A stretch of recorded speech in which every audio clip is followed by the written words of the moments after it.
да кошумчалап коет элем, бизде кыргызда айтат, ой жаратман күч деп. Чын эле бул жаратман күч ар бир адамга берилген күч. Ой негизи 4 касиетти камтыйт дейт. Биринчи касиет ой бул болбогонду болтурчу күч. Экинчи касиет бул жагдайды өзгөртүү. Мисалы, жагдайды өзгөртүүгө эмне кирет? Борон, чапкын, жаам болуп атса, мындай жагдайды кээ бир адамдар өзгөртө алган. Бирок мындай күчтүү касиет өзгөчө адамдарга берилген да. Үчүнчү касиет бул ар бир адамга берилген касиет, биз жашообузду ой менен өзгөртө алабыз. Ал эми төртүнчү ойдун касиети бул адам убакытты да токтото алат экен ой мененчи. Мен ушул жерден үчүнчү касиетке көбүрөөк токтолот элем. Ой бул жаратман күч, бирок ошол күчтү ар бир адам колдоно билбейбиз да. Ойду кадимкидей эле аны багыш керек. Мисалы, бир ойду ойлодукпу, мен ушул нерсеге жетем деп. Аны күнүгө ойлош керек. Күнүгө адам ойлой берсе, агай айткандай сезим байланат. Ошол сезим биздин көкүрөккө отурганда биздин жашообузга жагдай болуп келет. Ошентип биз бир ойду жашообузга алып келип атабыз.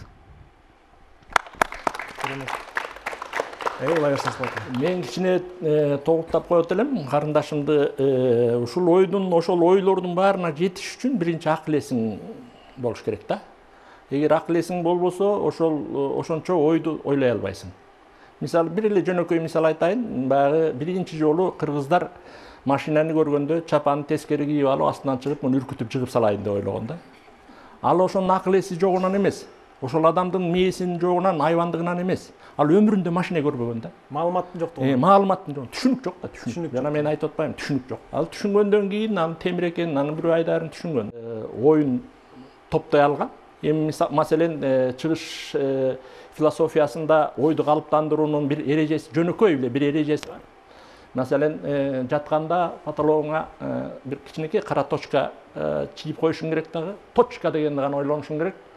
Ошондон башка башыңа эч нерсе кийирбей 5 мүнөт жата аласың, 10 мүнөт, 1 саат, 2 саат, алар уже 24 саат бою ошол точка дегенди гана ойлоп жата алганга жеткенде бул ойду топтоонун касиетине ээ болот да.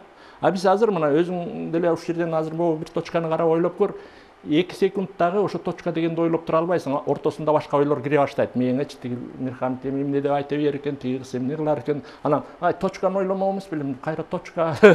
Көрдүңбү? Ошондуктан ойду топтоонун, ойду калыптандыруунун, ойду бир багытка бура билүүнүн окуусу бар.